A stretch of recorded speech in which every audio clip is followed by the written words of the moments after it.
எண்ணெய் கத்திரிக்காய் குழம்பு நல்லா சுட சுட சாதத்தோட போட்டு சாப்பிட்டீங்கன்னா சும்மா அவ்வளோ டேஸ்டியா இருக்கும். இது இட்லி, தோசை, சப்பாத்தின்னு எல்லாத்துக்கூடமே அட்டகாசமா இருக்கும். எப்படி செய்யறதுன்னு பார்க்கலாமா? 2 டேபிள் ஸ்பூன் அளவுக்கு எண்ணெய் சேர்த்துட்டு நடுவில் 4 கட் பண்ணியிருக்க கத்திரிக்காவை சேர்த்துக்கோங்க. இது எங்க மாமி செடியில ஃப்ரெஷ்ஷா வந்தது. அவ்வளோ பெருசா இருந்தாலும் முத்தி இருக்காது. இந்த அளவுக்கு ஃப்ரை ஆனதும் எடுத்து வச்சிருங்க.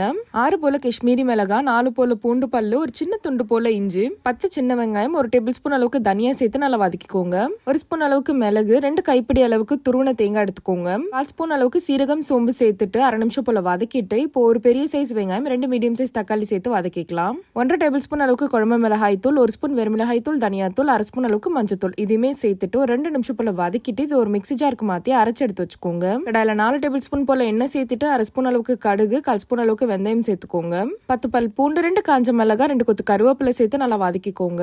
இப்போ நம்ம ஃப்ரை பண்ணி வச்சிருக்க கத்திரிக்காவை சேர்த்துக்கோங்க. ரொம்ப நேரம்லாம் வதக்க வேண்டாம். அரைச்சதோடு சேர்த்து 1/2 கிளாஸ் அளவுக்கு தண்ணி சேர்த்துக்கோங்க. இப்போ 1 ஸ்பூன் அளவுக்கு கல்லுப்பு சேர்த்துக்கலாம். மிக்ஸ் பண்ணிட்டு லோ ஃப்ளேம்ல வச்சுட்டு ஒரு 10 to 15 மினிட்ஸ் நல்லா குக் ஆகட்டும். இந்த மாதிரி எண்ணெய்லாம் பிரிஞ்சு வந்ததும் ஆஃப் பண்ணிடலாம். அவ்வளவுதாங்க, சூப்பரான எண்ணெய் கத்திரிக்காய் குழம்பு ரெடி. நீங்களுமே கண்டிப்பா ட்ரை பண்ணுங்க. மறக்காம நம்ம சேனலை சப்ஸ்கிரைப் பண்ணிக்கோங்க. பாய்.